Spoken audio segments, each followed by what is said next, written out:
గతంలో ఎన్నడూ లేని విధంగా దేవర సీక్వెల్స్ పై రూమర్స్ మొదలయ్యాయి. పార్ట్ 2 క్యాన్సిల్ అంటూ మళ్ళీ గాసిప్లు షికార్లు చేస్తున్నాయి. మరోవైపు దర్శక నిర్మాతలు మాత్రం పిన్ డ్రాప్ సైలెన్స్ మెయింటైన్ చేస్తున్నారు. ఇంతకీ దేవర రెండో భాగం సంగతి ఉన్నట్లా లేనట్లా? పార్ట్ 2 అనే సినిమా రిలీజ్ కి ముందు వరకు ఎన్టీఆర్ వేరు, ఈ సినిమా రిలీజ్ తర్వాత ఇప్పుడు ఎన్టీఆర్ వేరు.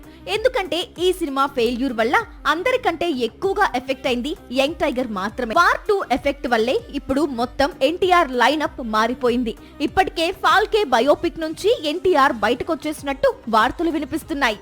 ఇప్పుడు దేవరా సీక్వెల్ పై కూడా టైగర్ ఇంట్రెస్టెడ్ గా లేడని, ఈ విషయాన్ని కొరటాలకు చెప్పేశాడని టాక్ ఒకటి నడుస్తోంది. ఇటీవల దేవరా 1 ఇయర్ కంప్లీట్ కావడంతో మేకర్స్ ఎవ్వరూ ఊహించని విధంగా సీక్వెల్ కు సిద్ధంగా ఉండండి అంటూ ప్రకటించారు.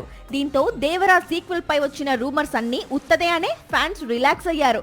కానీ వార్ 2 ఫెయిల్యూర్ తర్వాత ఎన్టీఆర్ తన ఫ్యూచర్ ప్రాజెక్ట్స్ అన్నిటినీ రీసెట్ చేస్తున్నాడు.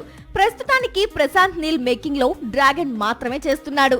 దేవరా 2 డ్రాప్ అయితే కొరటాల మరో ప్రాజెక్టు పట్టాలెక్కించే అవకాశాలు ఉన్నాయి. నాగ చైతన్యతో సినిమా చేస్తాడని ఇండస్ట్రీ వర్గాలు చెబుతున్నాయి. సాక్షి టీవీ ప్రసారాలను నిలిపివేయడం చట్టరీత్యా నేరం.